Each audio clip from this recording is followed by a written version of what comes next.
আসসালামু আলাইকুম। সবাইকে স্বাগতম ওহিস ডিসকাশন হাবে। আজ আমরা আলোচনা করব সমাজের একটি উদ্বেগজনক বিষয় নিয়ে, আর তা হলো মব জাস্টিস। ঠিক বলছেন হাসান। মব জাস্টিস এখন সমাজের জন্য একটি বড় হুমকি হয়ে দাঁড়িয়েছে। প্রথমে যদি বলতেন মব জাস্টিস বলতে আসলে আমরা কি বুঝি? মব জাস্টিস হলো যখন কোনো ব্যক্তি বা গোষ্ঠীর বিরুদ্ধে অপরাধের অভিযোগ এনে জনতায় নিজেরাই আইন হাতে তুলে নেয়, তাৎক্ষণিক শাস্তি প্রদান করে। এখানে সাধারণত আইন শৃঙ্খলা রক্ষাকারী বাহিনীর অনুপস্থিতি বা দুর্বলতা দেখা যায়। মব জাস্টিসের কারণগুলো কি কি? মব জাস্টিস বিভিন্ন কারণে হইতে পারে। যেমন উদাহরণস্বরূপ এর অনেক কারণ রয়েছে, যেমন আইন শৃঙ্খলা রক্ষাকারী বাহিনীর প্রতি অনাস্থা বা আস্থার অভাব, আইনের দীর্ঘসূত্রিতা, সামাজিক অস্থিরতা, গুজবের বিস্তার, নৈতিক অবক্ষয়। আরেকটা গুরুত্বপূর্ণ টপিক হলো এখানে রাজনৈতিক একটা উদ্দেশ্য থাকতে পারে।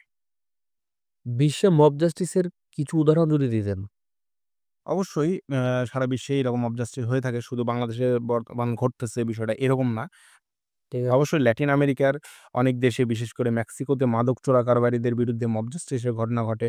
সবথেকে গুরুত্বপূর্ণ একটা টপিক, ভারতে গোরক্ষার নামে মুসলিমদের ওপর হামলা ও হত্যা মব জাস্টিসের একটা উদাহরণ।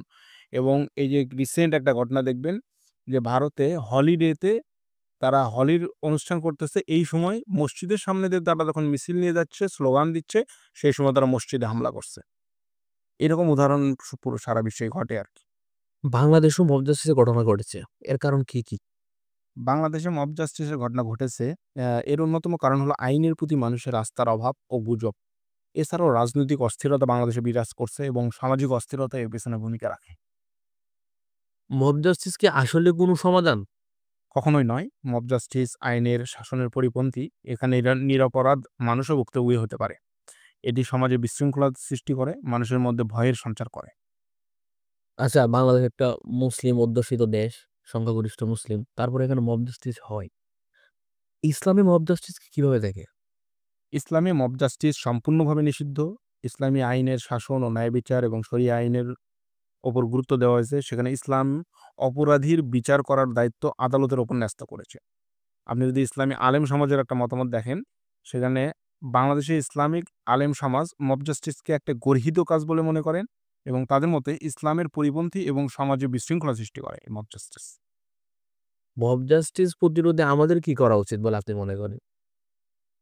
আমাদের সবাইকে সচেতন হতে হবে এবং গুজব ছড়ানো থেকে বিরত থাকতে হবে।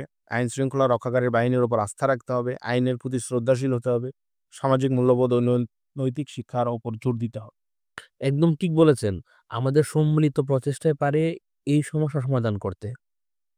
হ্যাঁ, দর্শক, আজকে আমরা আমাদের আলোচনা এখানেই শেষ করছি। ধন্যবাদ। ধন্যবাদ সবাইকে। আশা করি আপনারা আপনাদের মতামত জানাবেন।